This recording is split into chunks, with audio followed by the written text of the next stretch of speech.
It is true that if you fail, you can see a negative reaction from a donor sometimes. But I would say I've learned a way to avoid some of that I found really helpful. And that is how I define the ROI to both the board, the executive team, and the donor. If your ROI is that this experiment will produce this result, more money, more people, more impact, whatever, there's a big chance it won't because it's a new idea. But if your Mm-hmm. ROI is learning, meaning saying, I'm going to run this experiment and we are going to learn this really important thing that is key to the future of our organization. Whether you fail or succeed in your experiment, you will learn that. And I found that donors respond really well if you set the ROI as learning and not set the ROI as unrealistic outcomes.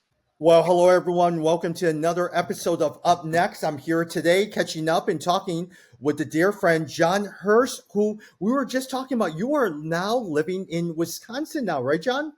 That's right. That's right. We moved here a few years ago from Colorado Springs and enjoying the Midwest again, not far from you. Yeah. Jon, what made you decide to move from Colorado Springs to Burlington, Wisconsin? Well, we were looking to be closer to family in this next season. Right after the pandemic, everyone was moving and there was a lot of transitions people were making. And so it just seemed like the right time to do that. And we just gave our realtor a big rectangle and said, find us a house. Because if you remember, it was crazy back then. Yeah. And we ended up in this little town of Burlington and we love it. Very, very good. So what are you up to now, Jon? Well, I have been in a career of doing what's called Chief Innovation Officer. So essentially supporting at the executive level the innovation functions, mostly for nonprofits. Right now I'm in a transition, but one of the things I also do is I run a organization called Generous Mind. And that's my wife and I's kind of our lifelong calling and cause to help people be generous with their ideas. And so I'm doing a lot of my innovation consulting through Generous Mind while I look for the next nonprofit that I'm going to serve with. Yeah, I know a lot of times, especially during COVID, post COVID, there were so many different ideas that were coming. AI suddenly rose and created all of these different ideas as well too. What does the innovation landscape look like in relation to ministries or nonprofit today, Jon? Yeah, it's interesting that COVID was actually a time of great innovation. And it seems a little counterintuitive, right? Because it's a time of a lot of unknowns and worries and struggles and all these things. But what ended up happening was because a lot of people were stuck at home, if they weren't in situations like frontline workers and those kind of things where they were out in the midst of it, if they were stuck at home, if they were more knowledge worker type people, they had all this time to imagine new ideas. And so I run into people every day who say, yeah, this idea that I'm now full time on was an idea that I first had during COVID, right? Yeah. So so COVID was this time of a lot of new ideas. And the last really 10 years has been this maturing of the innovation space within nonprofits. And it was essentially a time when we saw a lot of nonprofits start to hire innovation staff, develop the disciplines of innovation within their organizations. But I think what I'm seeing now is a kind of a retreat from that a little bit as nonprofits are wrestling with a few things. We'll talk about it, like you said, AI and some other things, but they're wrestling with all the unknowns in our environment today. The economy, tariffs, the changing role of governments, the changing geopolitical dynamics, so many unknowns. And when a nonprofit gets in a space where there's a lot of unknowns, they tend to pull back to what they know and what they do Yes. best. Yeah. It's like this whole dynamic. I mean, I think a lot of times from mail, sending out mail versus email and now social media, they always knew that radio and mailings and all that stuff would work. And so people were so hesitant about doing email campaigns and social media campaigns because a lot of times you just stick with what works. That's right. One of the ways I talk about it is that nonprofits are tasked with supporting the preservation of good and the transformation of gloom, right? You've got these two sides, preservation and transformation. And in good times, they launch beyond the preservation and they really seek new ways to transform. And that's where a lot of the innovation happens. But Mm. in times of ambiguity, they pull back from the transformational side and focus on the preservation side, essentially preserving current gains. Like a great example was Mark Sussman, who's the president of the Gates Foundation, right? Very innovative foundation founded by Bill and Melinda Gates. He just did a piece in The Economist just a few weeks ago where he said, hey, listen, with all of the governments that are pulling back from aid around the world, we're this very innovative foundation, but right now we got to focus on just covering all the good that is not being funded by ways it was funded before. And so it's an example, I think, of what we see. Same with Richard Stearns, who was former CEO of World Vision. He just on LinkedIn a few days ago saying, right now donors need to step up and fill the gap for all the funding that's changing hands or moving from one space to another space. We need donors to step up and preserve what has already been. And in that mode, people tend to struggle to design and develop the future because they're focused on that preservation side. Yeah. Hey, even this week, as I was in Austin, you sent me a couple of different ideas that you were throwing through, but you were also talking about several forces causing uncertainty right now. Love to hear some of your thoughts on some of those forces that you were talking about. Yeah, I've been thinking a lot about what's causing nonprofits to pull back a little from innovation. And don't get me wrong, I'm not saying that there aren't nonprofits innovating out there. There are, absolutely. But I'm seeing the broader trend, right? And trying to call out that trend. I think one of the things that I'm seeing is in a time when organizations struggle to plan, in that moment, they struggle to focus on what's new. So one of my friends, a guy named Dr. Stan Nussbaum, was talking to me recently. I love this idea. He talked about the fact that in times of ambiguity, we realize that we can't plan our way out of it. So we end up having to realize that we have to cope or iterate our way out of the situation we're in. But in those moments when you can't plan your way out, see, nonprofits are used to 1 to 5 year plans, right? You build the plan, you build the budget, you run the plan. Yeah. That's Yeah. how it Yeah. works.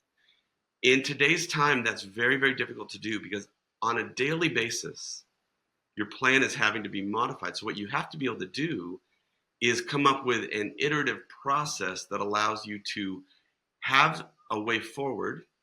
You could call it a plan, but essentially hold it extremely loosely. And nonprofits Yeah. are Yeah. not good at doing that. Yeah.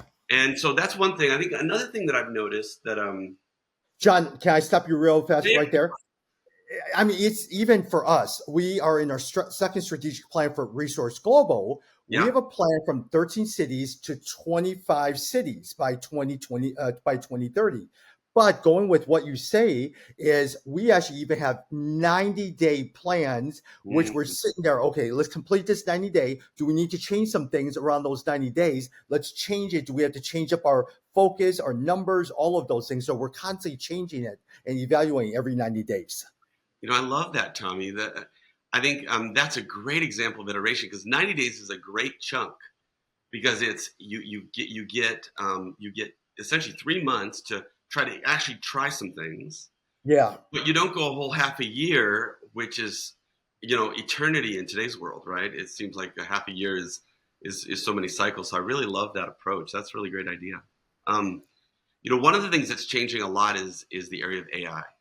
Mm-hmm. And one of the things I've noticed, Tommy, I don't know if you've noticed this, but the sheer disruption and amount of change AI is causing organizations, I think businesses as well, but nonprofits as well, to essentially freeze up on innovation because there's so much of what I call AI invention.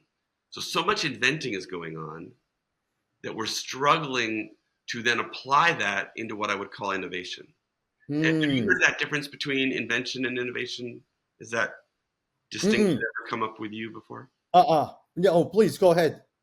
Yeah, so one of the things I love to point out is that it's one thing to innovate and it's another to invent. And we often confuse them.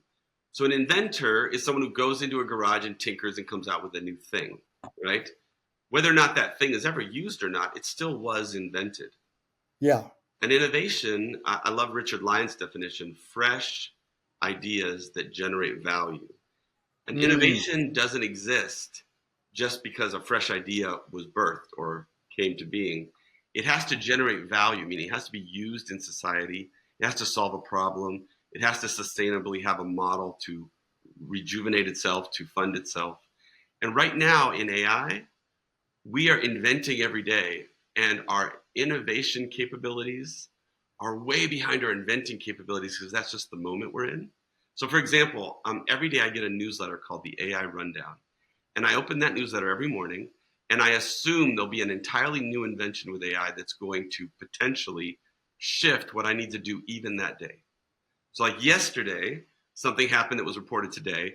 Yesterday, MasterCard and Visa announced that now you're going to be able to assign your AI agents, which is your little kind of robot AI tool or helper, you're going to be able to give them access to your MasterCard or Visa, and you're going to be able to have them make purchases on your behalf. Interesting. Uh-huh. So imagine for a nonprofit, instead of marketing or engaging donors, many times now a donor will say, hey, I really love clean water. I really love clean water ministries or maybe church planting ministries. AI agent, go find me the top Yes. three Yeah. Yeah. Yeah. Yeah. based on these criteria and donate 500 each. Mm-hmm. And that may be a whole chunk of our revenue in the nonprofit space next year. Who knows? We don't know how long it'll Yeah. take.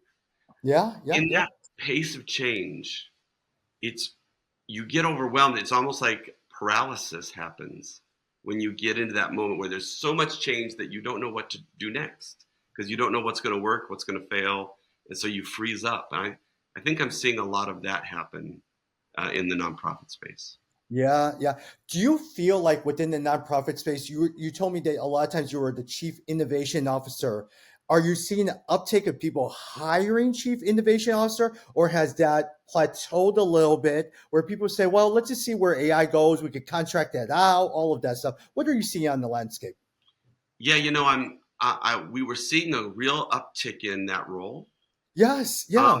And there's even today there's a whole cadre, like a whole like group. I could think of 10, 15, 20, 30 different directors of innovation, VPs of innovation, chief innovation officers. So it's definitely an established role. But I think what I'm seeing now is especially because of the unknown of AI and the ambiguity in the markets and fundraising and the effect that the markets will have on fundraising the end of this year, I think I'm seeing a little bit more timidity around stepping in and taking that move to bring in someone to run the innovation program for an organization. And I think one of the things that I really want to encourage nonprofits to think about is that even though it can feel like a big risk to invest in that, you are essentially investing in your future to have someone who's running that role and so running that process for you. And so I continue to encourage organizations to invest in that, even if it feels a little scary or risky, or they don't know what the actual ROI is going to be, in 6, 12 months, 18 months. I think it's still a critical part of what they need to be investing in for their future. Yeah. Hey, John, were you seeing that many of the organizations that were hiring, were they older organizations or young startups, medium-sized organizations?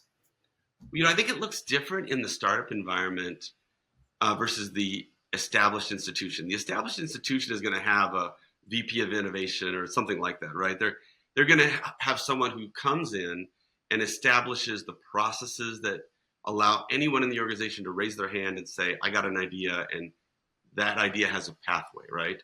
Because there's lots of bureaucracy, there's lots of systems, there's lots of programs. In a startup, you may not have someone that's called a chief innovation officer. You may have someone who's in charge of product development. Essentially, Mm. what they're doing is innovation because all the products are new, right? So you might have someone in charge of product development, or you might have someone in charge of new business models. It could look a lot of different ways. In the startup mode, it's a lot scrappier, right? So it's a lot more of all hands on deck, small team. The title may look different, but essentially what they're doing is they're inventing the future as they get the organization going, where the other one is, how do we take this legacy organization and put it in a posture where it can renew and refresh itself, right? Yeah. So it's going to look different in those two situations, but both need the same function. It just may look different.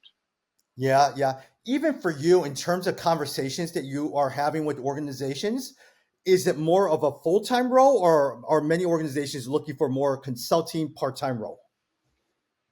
You know, that's a variety of a lot of different approaches people are taking. I'm seeing some people want something that's more fractional, right? Seeing some that want a full time person. Some are wanting someone from the inside. So sometimes organizations say, you know, innovation requires so much trust internally that we really need to raise up that person from inside the organization so that they are trusted to do the new thing. And then sometimes an organization says, we really want someone coming from the outside looking at our organization with new lenses, right?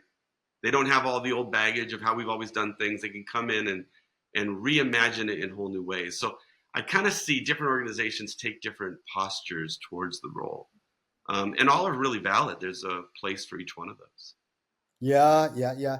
John, what was, I mean, even the last couple of years, what has been some innovation or some innovative things that have come out that you've been very impressed by coming out from the ministry world? Yeah, you know, I think let's just take the AI space for a minute.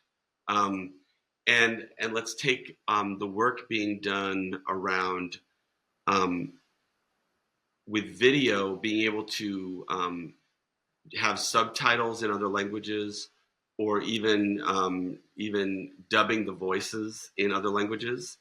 The some of the technology and the solutions being developed around that are just incredible. Really, like, and I'm seeing a lot of ministries use them. I think when I think about one of the things that held a lot of ministries back in expanding to more countries, it was that a lot of ministries and nonprofits have training, right? That's a big part of what they do. They have materials, they have videos, they have books, they have workbooks, they have PowerPoints, all these things. And getting them effectively contextualized and localized into other languages can be very cost prohibitive, very challenging for many of them. And so I'm seeing a lot of innovation around making materials available in lots more languages without that huge high barrier, but still the ability to check it and make sure it's high quality, make modifications. So that's an example. Another example might be in in things around interventions like the integration of big data and local Hmm. programs. So Hmm. Hmm. we're seeing a lot of innovations that take the big data available around things like literacy or access to water or food or access to local churches or discipleship or whatever it might be. And those tools are starting to go all the way down to the very field level in the form of Hmm. dashboards, in the form of like go here, don't go here, you know, those kind of tools that give some direction on where the need is greatest. We're starting to see those trickle down really at the field level, which is changing how field people do their work. And I think some of those are really exciting to see. Yeah, yeah. And John, one of the things I love about even the area of donor development, analyzing the data, showing the donors what you're able to do. Because back in the days, you had all this data on Excel spreadsheets and all that stuff, and you're just overwhelmed. What in the Yeah, world do I do with it? And now you're able to go through AI and says, okay, look, analyze all of this data. Show me the trends that I'm able to see. Show me some things. What should I be asking from a donor perspective? And so for donor development for me, if I find it does help out a lot. yeah. You know, I think on the topic of donors, I think the ability to engage very specific segments of people around their interests is just increasing. The challenge we have that balances that out is we also have a huge attention deficit, right? It's harder and harder to get people's attention, but at the same time, we can talk to more and more specific groups of people. One thing I did recently, one of the other challenges that we're seeing with innovation in the nonprofit space is this area of where the money comes from to innovate. I'll share the link with you so that you can share it with your listeners. But I just did some analysis on a recent survey done by Gray Matter Research out of Phoenix, and they interviewed I think 1,000 donors and asked them a bunch of questions about their preferences in giving. Right, lots of different things. But one of the questions they asked was, would you rather give to tried and true things that tend to work and have long track record, or would you rather give to new methods or new ways of doing things? And that data shows it's 75-25. So only 25% of donors were really willing or likely to give to new things. And of those, they trended younger and smaller gifts. Yeah. And so one of the realities in the innovation space that I don't think nonprofits have figured out, and it's an example of this narrowing of the niche, is that there's a very small percentage of donors that will give to new methods.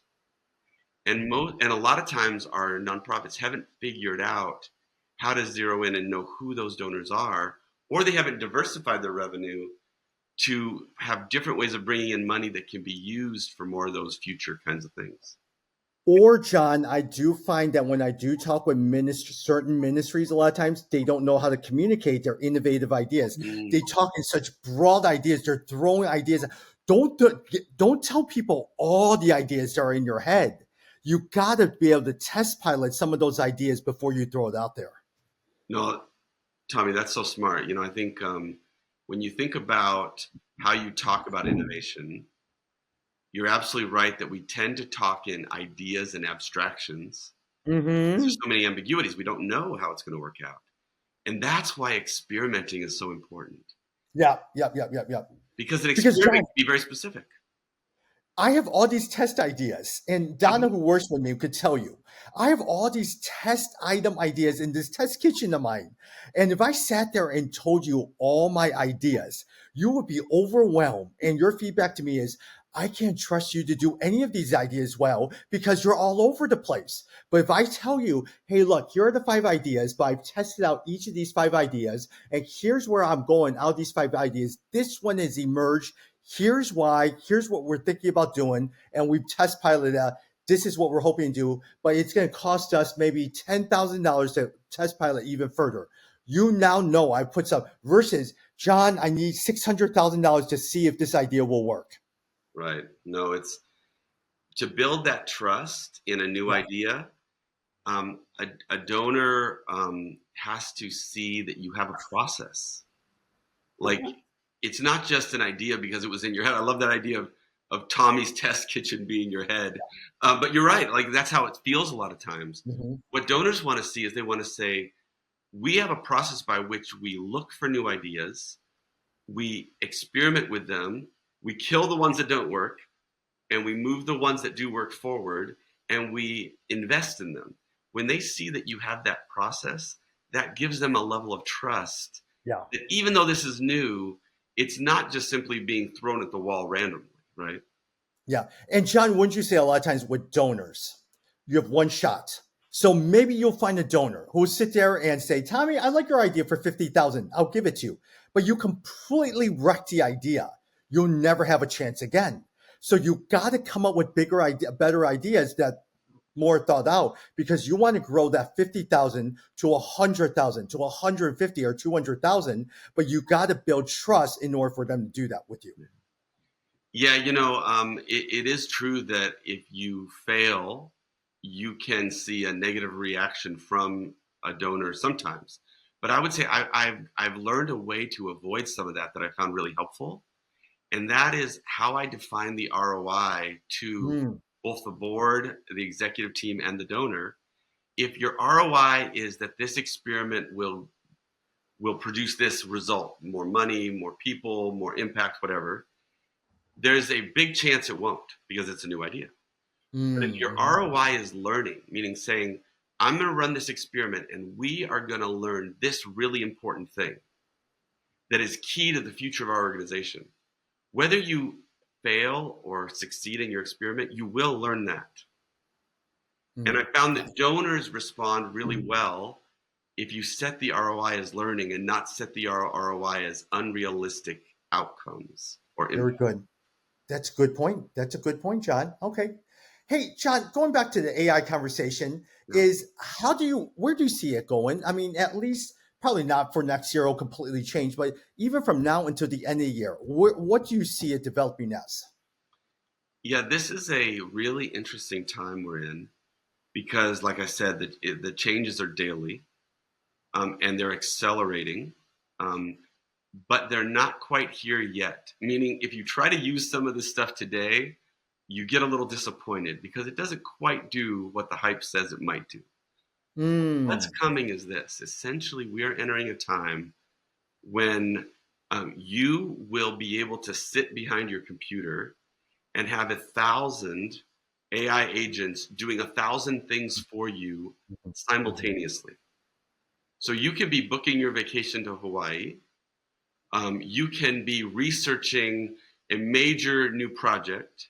You can be writing 3 donor appeals, and you can be preparing for your next board meeting. And all of that could essentially be going on simultaneously. Um, Now, the interesting thing is what's I think is going to happen is that these AI agents, these robot helpers essentially that are using AI but are tasked with specific things and are fairly autonomous, won't be free.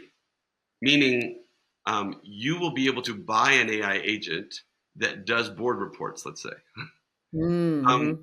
and essentially, what I'm seeing the industry do is take a whole set of skills that accomplish an outcome for you, package that into an agent, and say maybe a subscription model where you pay on an annual basis to have an agent that does this thing for you: shopping, preparation, certain work, etc. And so we're entering a time, we're leaving a time where you're simply prompting AI to do some research for you. That's what we've been for the last year or two. And we're entering a time when you are essentially going to be working alongside these AI workers that are your responsibility, but are doing quite a few things autonomously. And that is going to be extremely disruptive. The next phase, because robotics is coming along so far, is we are not far now from robots being able to have AI embedded and fully dexterous and able to essentially do most manufacturing jobs, lawn care kinds of things, all those kind of things. Even though it's not this year, but it's not more than a few years away. Yeah, yeah, yeah. Yeah. Very good. John, even in terms of what you mentioned in terms of AI rundown, one idea, you should take a look at the AI rundown every single day and come up with one idea that you could help ministries apply. Because I find with ministries, they don't know what to do with this innovation. And so a lot of times, because you're not actively thinking about it, so you'll use AI for editing, you'll do it for research, but you could start thinking outside the box to do some of these other things. Yeah, and I think the challenge with all of it, Tommy, is perspective, or framing it in light of who God made us to be, right? Just because the AI can doesn't mean it should. And as Christians, we are going to have to make a lot of hard decisions about what does it mean to be truly human and what things do we want to retain, not because they couldn't be done by AI, but because we believe that God wants us to do them. Yeah. And that's going to be quite a challenging thing to dissect for us, because the hype and the push and the momentum will be so great out in the industry that we're going to have to put in guardrails that are not natural to put in, and that's going to take even more kind of assessment. I think I like your idea. It sounds like a bit of work, but I think we need to have that sort of analysis. Hmm. Absolutely. Yeah. Because I find a lot of times we just don't think outside the box. Yeah, I think a lot of times, I'm not saying go all in on AI. You still have that community aspect, you have the fellowship, you have the prayer aspect, all of that. But allow yourself to think of new ideas. There's this wonderful article that I read recently at the Harvard Business Review, John, Mhm. is The Genius of Taylor Swift. It's a wonderful article for those who Hmm. have not read it. And it really talks about how Taylor Swift built her musical empire by thinking outside the box. And anything that existed, she went outside the boundaries and constantly was pushing and trying different things to do. That's what I'm asking. Always be willing to try different things and learn from new ideas. Yeah, I was thinking recently about a guy who wrote quite a while ago, Richard Pascal. He wrote an article called "Surfing the Edge of Chaos." Have you ever heard of that one? Mm-mm, mm-mm. I think it's MIT Sloan is where it is, but he talks about this idea that nothing novel can emerge from systems with high degrees of order and stability. Mm. We have to be able to what he called surf this edge of chaos, where we have one foot on stable ground, systems, processes, history, all the things that make us who we are, and one foot willing to step into the chaos a bit and imagine, go outside of that box, imagine what could be. And that edge is where we need to live, but the edge is very, very uncomfortable for us. And so Mm. it God. takes a level of discipline to live there that is just really challenging. And you're right, Taylor Swift's a great example of someone who's very disciplined that way to live right on that edge. Yeah, yeah, yeah. And look, for those who are thinking through some of these things, especially for ministries and everything, the one thing I wouldn't do is throw a lot of money on there. There are times that when you have that test kitchen in your head or as an organization, be willing to throw it out there, put maybe a little money or maybe just use volunteers or something. If it doesn't work, pull it back in. That's right. Now, if you find in the midst of it, it works well, then put some money onto it. If it works even better, then put more money on. But at the same time, be smart because you just don't want to constantly be throwing money at different things.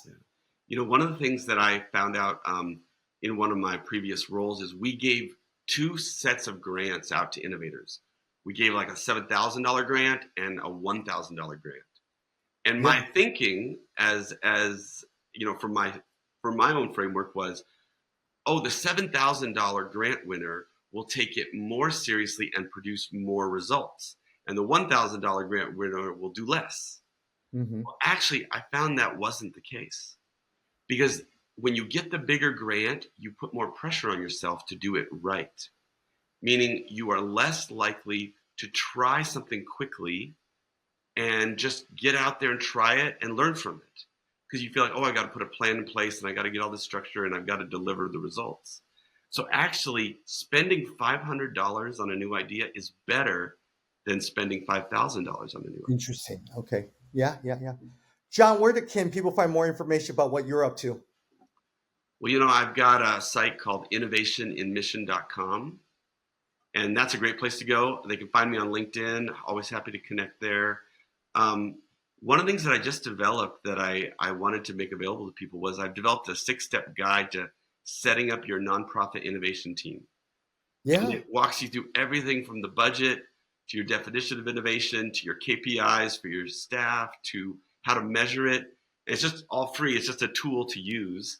And I think what I'm hoping people will do is say, even in uncertain times, this is actually the time to lean in and start setting up the processes for innovation in my organization, even if I start really small. And so Yeah. that's my hope. Where can they download that resource? Where can they get that resource from, John? That's on the innovationinmission.com website. Yep. Very good. Very, very good. John, thank you so much for jumping on. And I'm hoping that we'll get together soon. Hey, side note, did you go to the NFL draft? I did not, but I saw the crowds, and oh my Right. goodness, that was a lot of people. 205,000 people in Green Bay. I don't think Green Bay has ever had that many people. Yeah, I've been to Green Bay. Of course, it's only 2 hours north of me, and I just can't imagine where all those people stayed. Right? They must have stayed in Airbnb because people were probably making a killing by leaving out of town and renting their Airbnbs. Yeah. Talk about an innovative strategy, right? To take your house and turn it into paying Yeah. your whole mortgage for the year or something, right?